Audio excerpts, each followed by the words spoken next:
Inilah peraturan-peraturan yang harus kau bawa ke depan mereka. Apabila engkau membeli seorang budak Ibrani, maka haruslah ia bekerja padamu 6 tahun lamanya. Tetapi pada tahun yang ke-7, ia diizinkan keluar sebagai orang merdeka dengan tidak membayar tebusan apa-apa. Jika ia datang seorang diri saja, maka keluar pun ia seorang diri. Jika ia mempunyai istri, maka istrinya itu diizinkan keluar bersama-sama dengan dia. Jika tuannya memberikan kepadanya seorang istri dan perempuan itu melahirkan anak-anak lelaki atau perempuan, maka perempuan itu dengan anak-anaknya tetap menjadi kepunyaan tuannya, dan budak laki-laki itu harus keluar seorang diri. Tetapi jika budak itu dengan sungguh-sungguh berkata, "Aku cinta kepada tuanku, kepada istriku, dan kepada anak-anakku. Aku tidak mau keluar sebagai orang merdeka," maka haruslah tuannya itu membawanya menghadap Allah, lalu membawanya ke pintu atau ke tiang pintu. Dan tuannya itu menusuk telinganya dengan penusuk, dan budak itu bekerja pada tuannya untuk seumur hidup. Apabila ada seorang menjual anaknya yang perempuan sebagai budak, maka perempuan itu tidak boleh keluar seperti cara budak-budak lelaki keluar. Jika perempuan itu tidak disukai tuannya yang telah menyediakannya bagi dirinya sendiri, maka haruslah tuannya itu mengizinkan ia ditebus. Tuannya itu tidak berhak untuk menjualnya kepada bangsa asing, karena ia memungkiri janjinya kepada perempuan itu.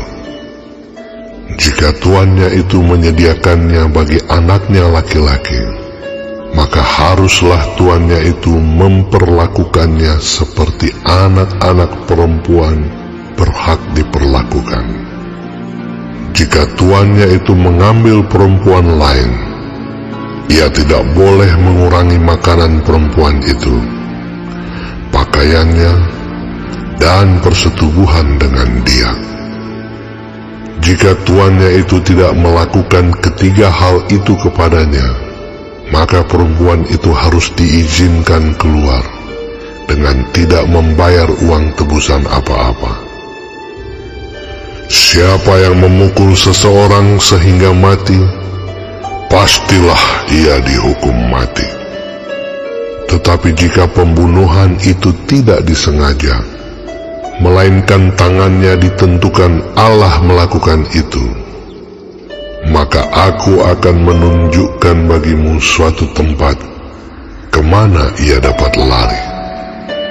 Tetapi apabila seseorang berlaku angkara terhadap sesamanya, hingga ia membunuhnya dengan tipu daya, maka engkau harus mengambil orang itu dari mezbahku, supaya ia mati dibunuh.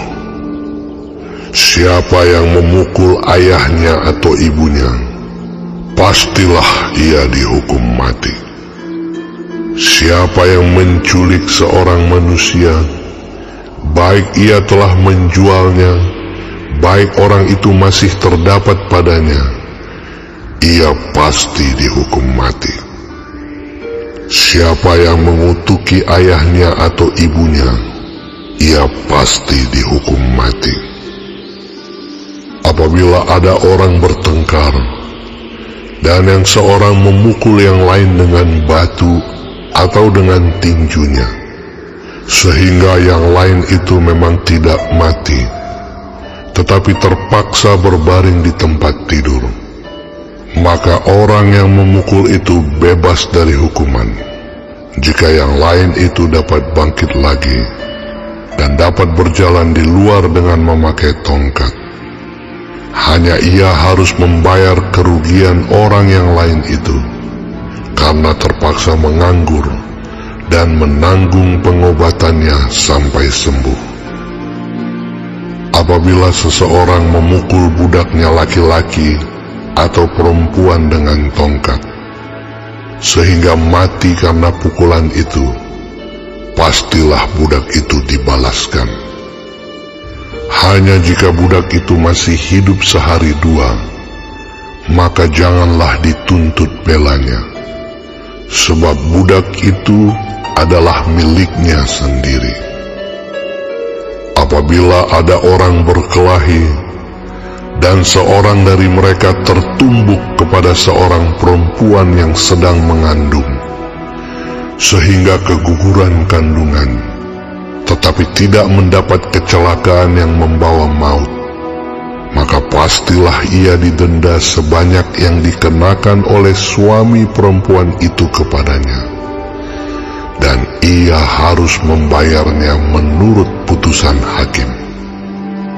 Tetapi jika perempuan itu mendapat kecelakaan yang membawa maut, maka engkau harus memberikan nyawa ganti nyawa, mata ganti mata, gigi ganti gigi, tangan ganti tangan, kaki ganti kaki, lecur ganti lecur, luka ganti luka, bengkak ganti bengkak. Apabila seseorang memukul mata budaknya laki-laki atau mata budaknya perempuan dan merusakkannya, maka ia harus melepaskan budak itu sebagai orang merdeka pengganti kerusakan matanya itu. Dan jika ia menumbuk sampai tanggal gigi budaknya laki-laki atau gigi budaknya perempuan, maka ia harus melepaskan budak itu sebagai orang merdeka pengganti kehilangan giginya itu. Apabila seekor lembu menanduk seorang laki-laki atau perempuan sehingga mati, maka pastilah lembu itu dilempari mati dengan batu, dan dagingnya tidak boleh dimakan, tetapi pemilik lembu itu bebas dari hukuman. Tetapi jika lembu itu sejak dahulu telah sering menanduk dan pemiliknya telah diperingatkan, tetapi tidak mau menjaganya, kemudian lembu itu menanduk mati seorang laki-laki atau perempuan, maka lembu itu harus dilempari mati dengan batu, tetapi pemiliknya pun harus dihukum mati. Jika dibebankan kepadanya uang pendamaian, maka haruslah dibayarnya segala yang dibebankan kepadanya itu sebagai tebusan nyawanya. Kalau ditanduknya seorang anak laki-laki atau perempuan, maka pemiliknya harus diperlakukan menurut peraturan itu juga. Tetapi jika lembu itu menanduk seorang budak laki-laki atau perempuan, maka pemiliknya harus membayar 30 sikal perak kepada tuan budak itu, dan lembu itu harus dilempari mati dengan batu. Apabila seseorang membuka sumur, atau apabila seseorang menggali sumur dengan tidak menutupnya, dan seekor lembu atau keledai jatuh ke dalamnya, maka pemilik sumur itu harus membayar ganti kerugian. Ia harus mengganti harga binatang itu dengan uang kepada pemiliknya, tetapi binatang yang mati itu menjadi kepunyaannya. Apabila lembu seseorang menanduk lembu orang lain sehingga mati, maka lembu yang hidup itu harus dijual, uangnya dibagi, dan binatang yang mati itu pun harus dibagi juga. Tetapi jikalau lembu itu terkenal telah sering menanduk sejak dahulu, dan walaupun demikian pemiliknya tidak mau menjaganya, maka ia harus membayar ganti kerugian sepenuhnya. Lembu ganti lembu, tetapi binatang yang mati itu menjadi kepunyaannya.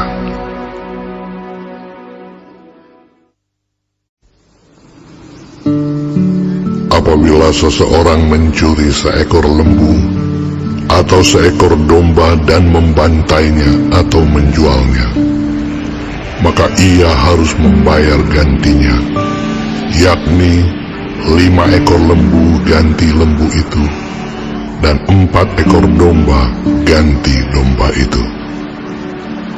Jika seorang pencuri kedapatan waktu membongkar, dan ia dipukul orang sehingga mati, maka si pemukul tidak berhutang darah.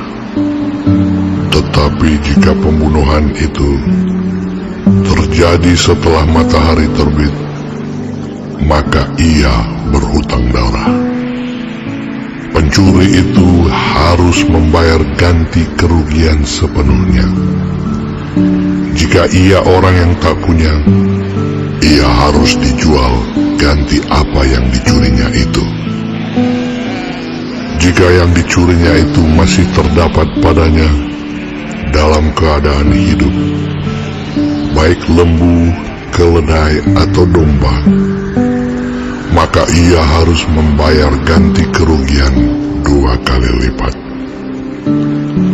Apabila seseorang menggembalakan ternaknya di ladangnya atau di kebun anggurnya, dan ternak itu dibiarkannya berjalan lepas, sehingga makan habis ladang orang lain, maka ia harus memberikan hasil yang terbaik dari ladangnya sendiri, atau hasil yang terbaik dari kebun anggurnya sebagai ganti kerugian. Apabila ada api dinyalakan, dan api itu menjilat semak duri, tetapi tumpukan gandum atau gandum yang belum dituai atau seluruh ladang itu ikut juga dimakan api, maka orang yang menyebabkan kebakaran itu harus membayar ganti kerugian sepenuhnya. Apabila seseorang menitipkan kepada temannya uang atau barang, dan itu dicuri dari rumah orang itu, maka jika pencuri itu terdapat, ia harus membayar ganti kerugian 2 kali lipat. Jika pencuri itu tidak terdapat, maka tuan rumah harus pergi menghadap Allah untuk bersumpah bahwa ia tidak mengulurkan tangannya mengambil harta kepunyaan temannya.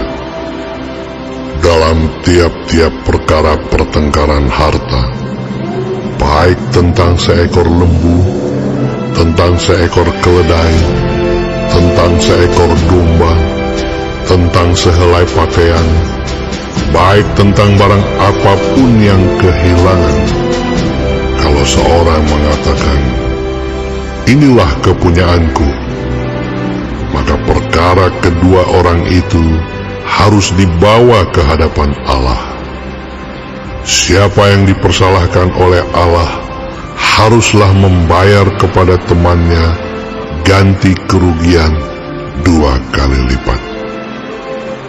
Apabila seseorang menitipkan kepada temannya seekor keledai, atau lembu, atau seekor domba, atau binatang apapun, dan binatang itu mati, atau patah kakinya, atau dihala orang dengan kekerasan, dengan tidak ada orang yang melihatnya, maka sumpah di hadapan Tuhan harus menentukan di antara kedua orang itu, apakah ia tidak mengulurkan tangannya mengambil harta kepunyaan temannya, dan pemilik harus menerima sumpah itu, dan yang lain itu tidak usah membayar ganti kerugian.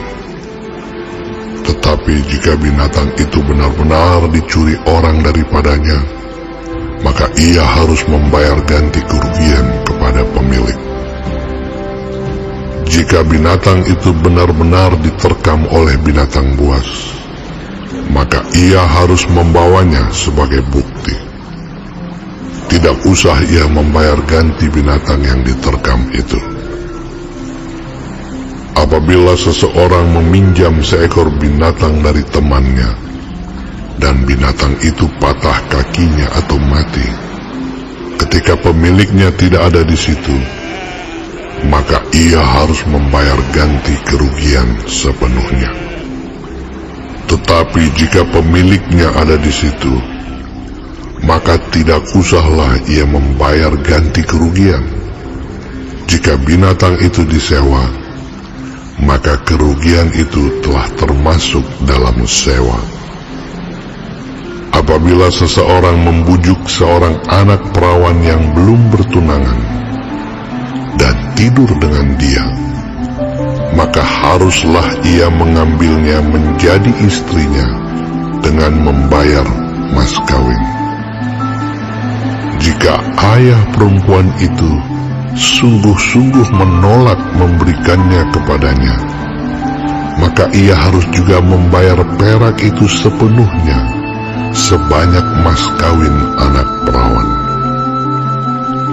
Seorang ahli sihir perempuan janganlah engkau biarkan hidup. Siapapun yang tidur dengan seekor binatang, pastilah ia dihukum mati. Siapa yang mempersembahkan korban kepada Allah, kecuali kepada Tuhan sendiri, haruslah ia ditumpas. Janganlah kau tindas atau kau tekan seorang orang asing, sebab kamu pun dahulu adalah orang asing di tanah Mesir. Seseorang janda atau anak yatim, janganlah kamu tindas. Jika engkau memang menindas mereka ini, tentulah aku akan mendengarkan seruan mereka. Jika mereka berseru-seru kepadaku dengan nyaring, maka murkaku akan bangkit, dan aku akan membunuh kamu dengan pedang, sehingga istri-istrimu menjadi janda, dan anak-anakmu menjadi yatim. Jika engkau meminjamkan uang kepada salah seorang dari umatku, orang yang miskin di antaramu, maka janganlah engkau berlaku sebagai seorang penagih hutang terhadap dia. Janganlah kamu bebankan bunga uang kepadanya. Jika engkau sampai mengambil jubah temanmu sebagai gadai, maka haruslah engkau mengembalikannya kepadanya sebelum matahari terbenam. Sebab hanya itu saja penutup tubuhnya, itulah pemalut kulitnya. Pakai apakah ia pergi tidur? Maka apabila ia berseru-seru kepadaku, aku akan mendengarkannya, sebab aku ini pengasih. Janganlah engkau mengutuki Allah, dan janganlah engkau menyumpahi seorang pemuka di tengah-tengah bangsamu.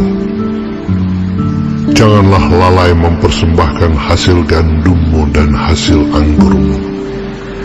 Yang sulung dari anak-anakmu lelaki, haruslah kau persembahkan kepadaku. Demikian juga harus kau perbuat dengan lembu sapimu dan dengan kambing dombamu. 7 hari lamanya anak-anak binatang itu harus tinggal pada induknya. Tetapi pada hari yang ke-8, haruslah kau persembahkan binatang-binatang itu kepadaku. Haruslah kamu menjadi orang-orang kudus bagiku. Daging ternak yang diterkam di padang oleh binatang buas, janganlah kamu makan, tetapi haruslah kamu lemparkan kepada anjing.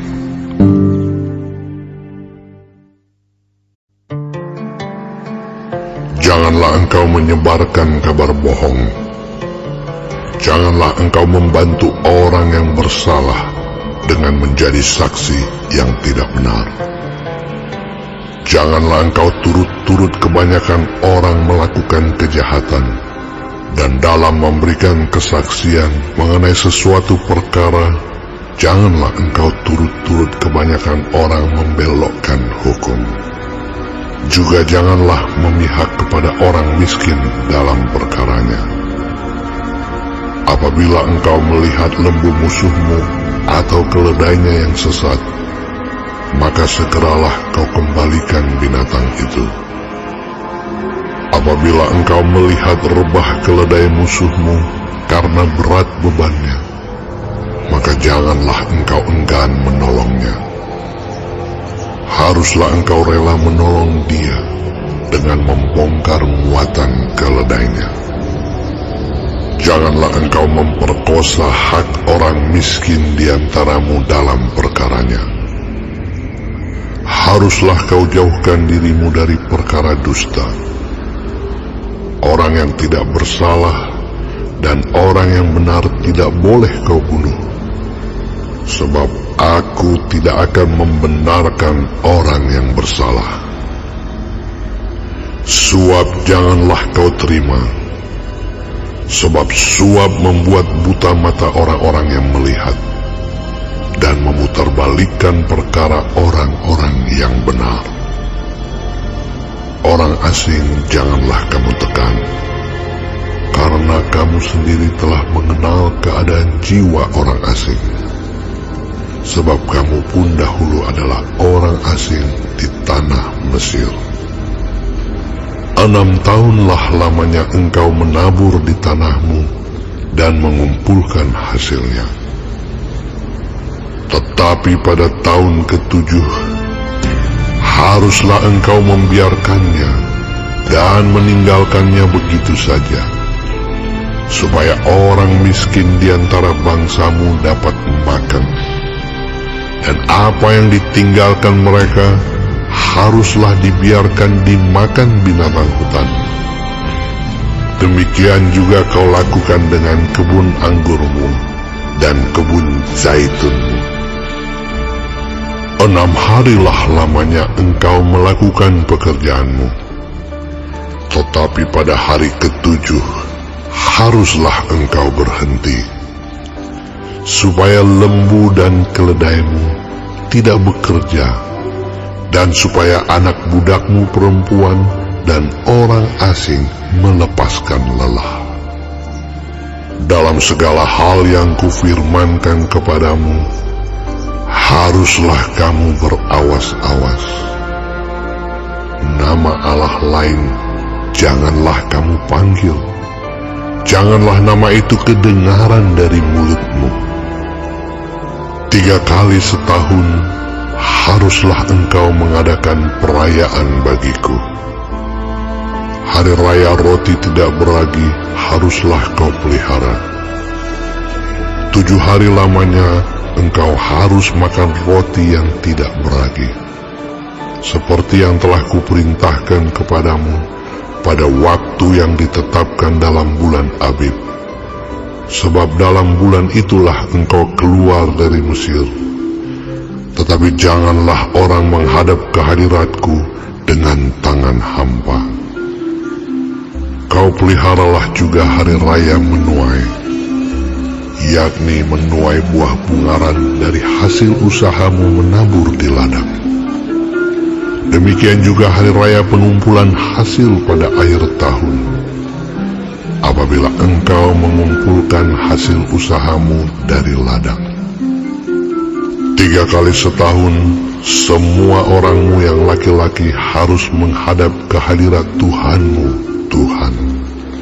Janganlah kau persembahkan darah korban sembelihan yang kepadaku beserta sesuatu yang beragi, dan janganlah lemak korban hari rayaku bermalam sampai pagi. Yang terbaik dari buah bungaran hasil tanahmu haruslah kau bawa ke dalam rumah Tuhan Allahmu. janganlah kau masak anak kambing dalam susu induknya. Sesungguhnya aku mengutus seorang malaikat berjalan di depanmu, untuk melindungi engkau di jalan dan untuk membawa engkau ke tempat yang telah kusediakan.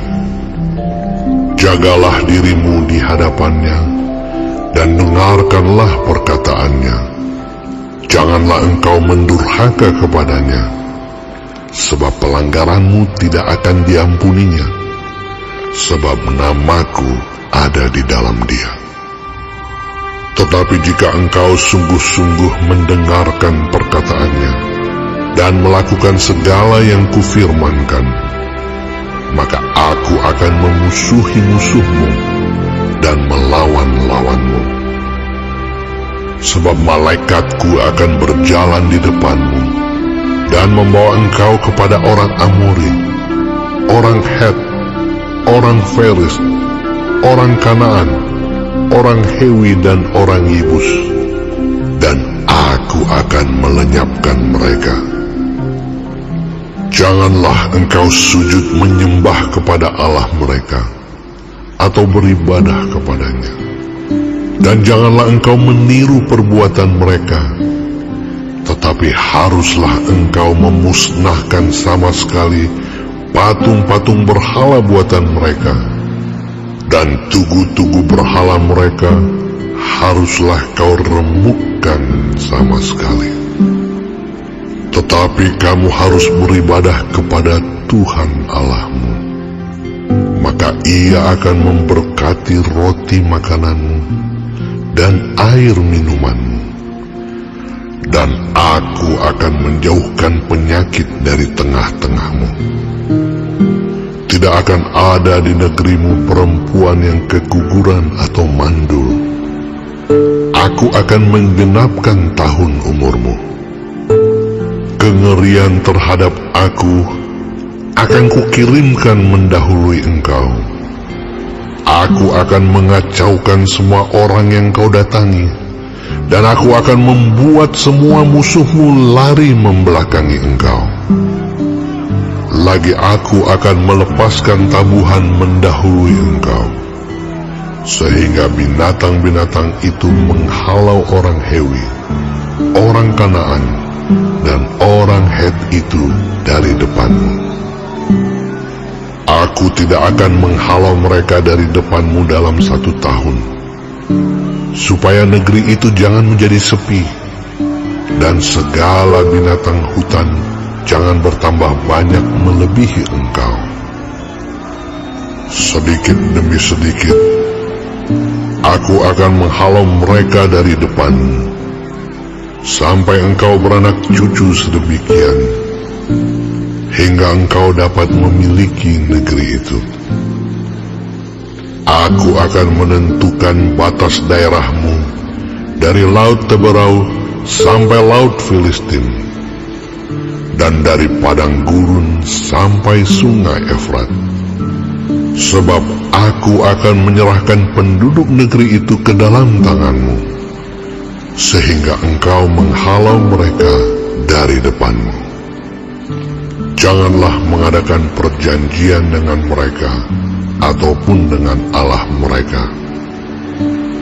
Mereka tidak akan tetap diam di negerimu, supaya mereka jangan membuat engkau berdosa kepadaku dengan beribadah kepada Allah mereka, sebab tentulah hal itu menjadi jerat bagimu.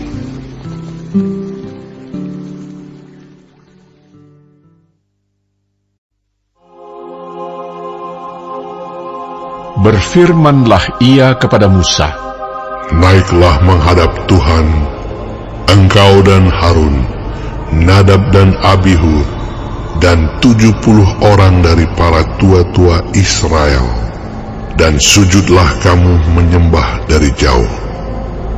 Hanya Musa sendirilah yang mendekat kepada Tuhan, tetapi mereka itu tidak boleh mendekat, dan bangsa itu tidak boleh naik bersama-sama dengan dia.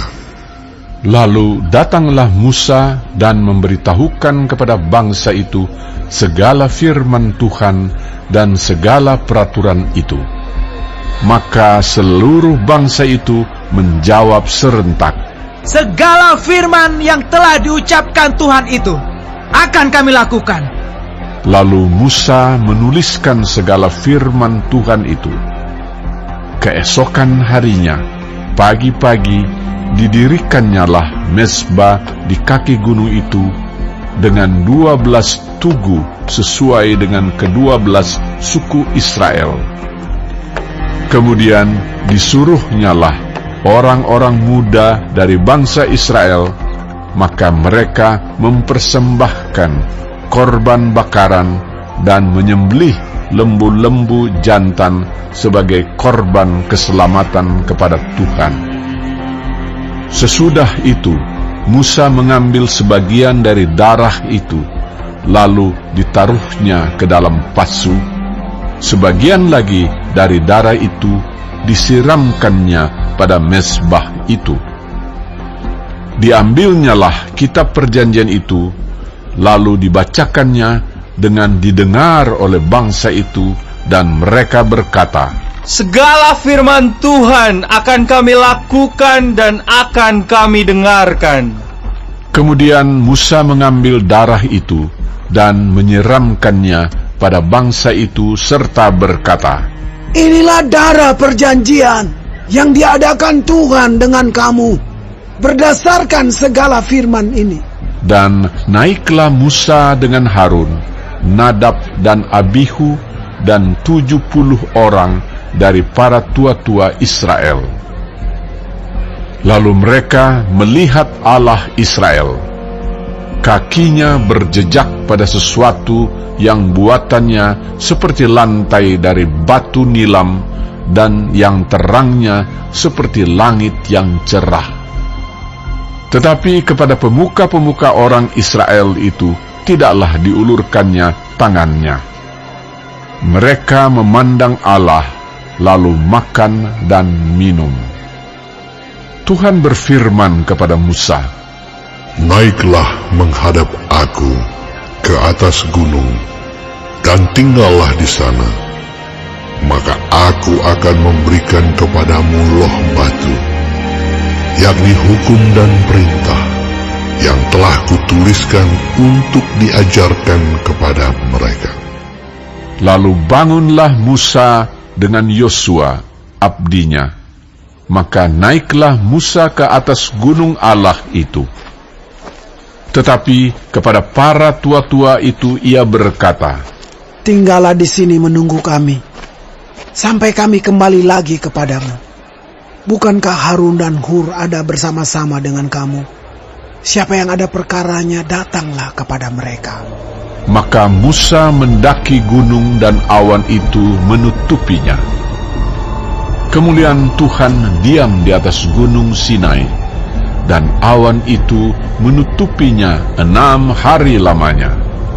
Pada hari ke-7 dipanggilnyalah Musa dari tengah-tengah awan itu. Tampaknya kemuliaan Tuhan sebagai api yang menghanguskan di puncak gunung itu pada pemandangan orang Israel. Masuklah Musa ke tengah-tengah awan itu dengan mendaki gunung itu. Lalu tinggallah ia di atas gunung itu 40 hari dan 40 malam lamanya.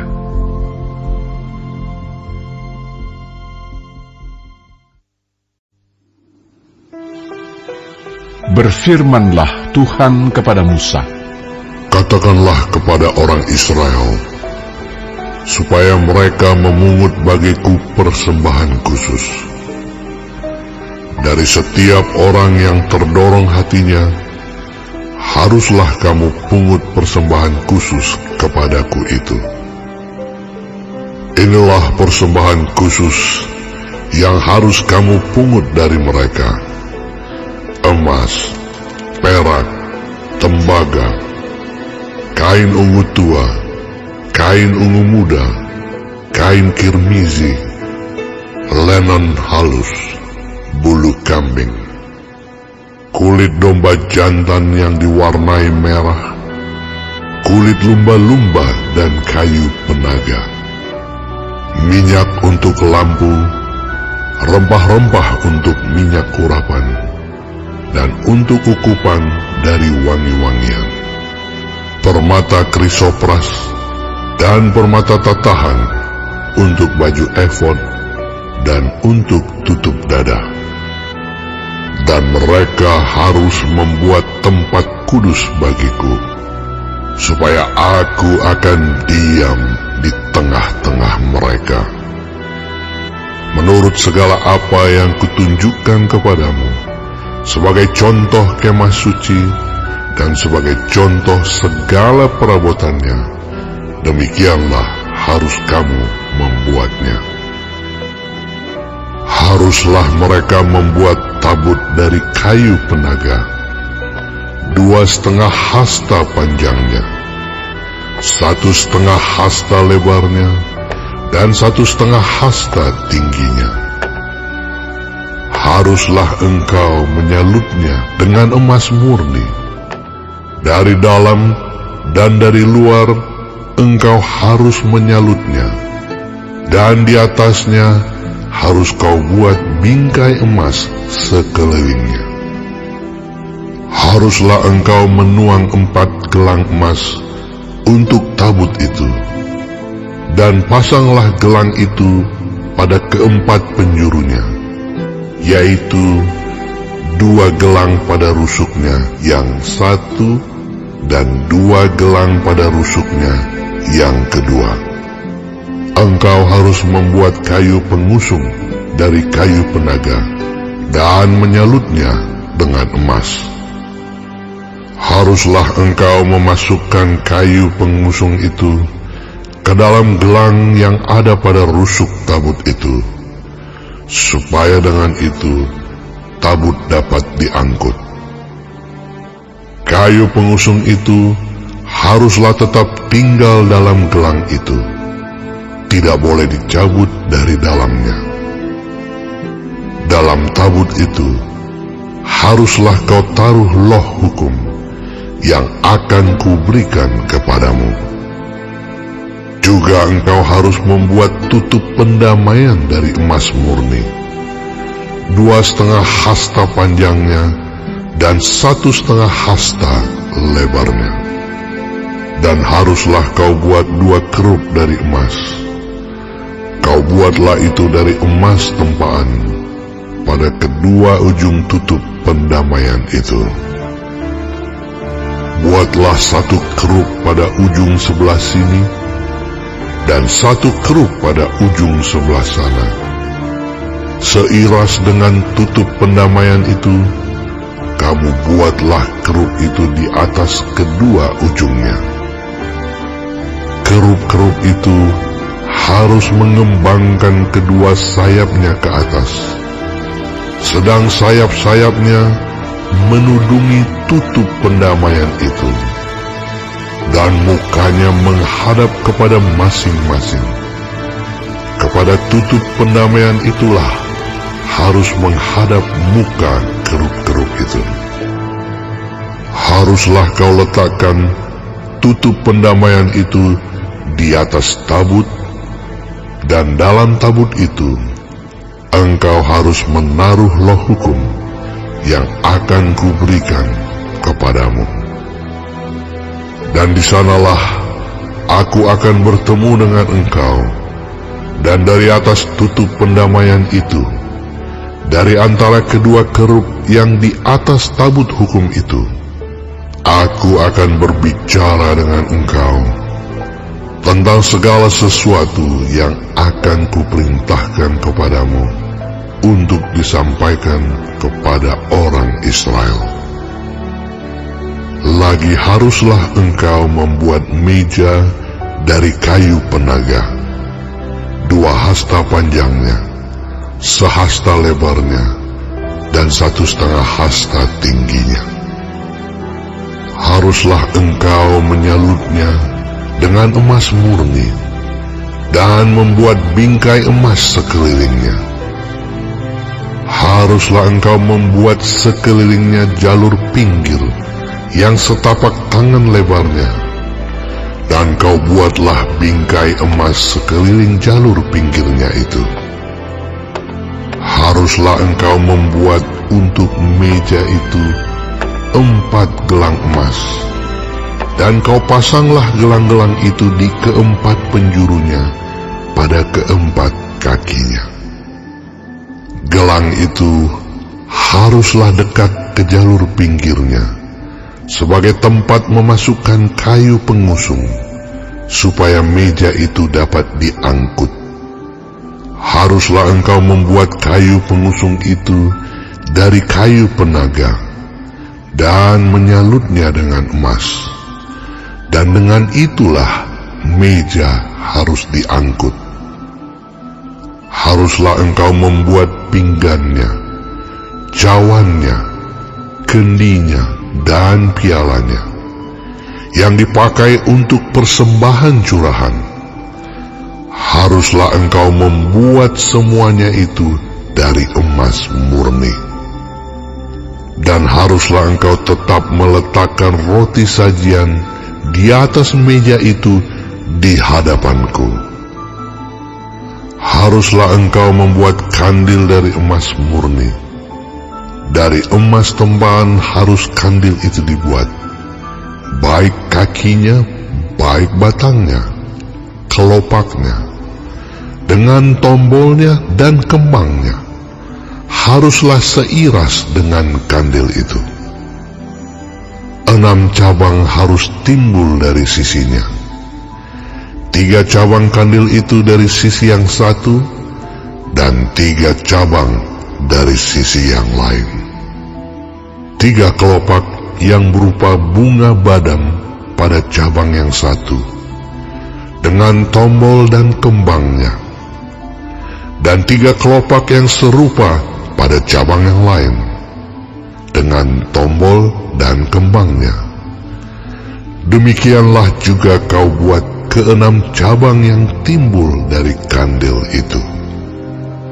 Pada kandil itu sendiri harus ada 4 kelopak berupa bunga badam, dengan tombolnya dan kembangnya. Juga harus ada 1 tombol di bawah sepasang cabang yang pertama, yang timbul dari kandil itu, dan 1 tombol di bawah yang kedua, dan 1 tombol di bawah yang ketiga. Demikianlah juga kau buat ke-6 cabang yang timbul dari kandil itu. Tombol dan cabang itu harus timbul dari kandil itu, dan semuanya itu haruslah dibuat dari sepotong emas tempahan yang murni. Haruslah kau buat pada kandil itu 7 lampu, dan lampu-lampu itu haruslah dipasang di atas kandil itu, sehingga diterangi yang di depannya. Sepitnya dan penadahnya haruslah dari emas murni.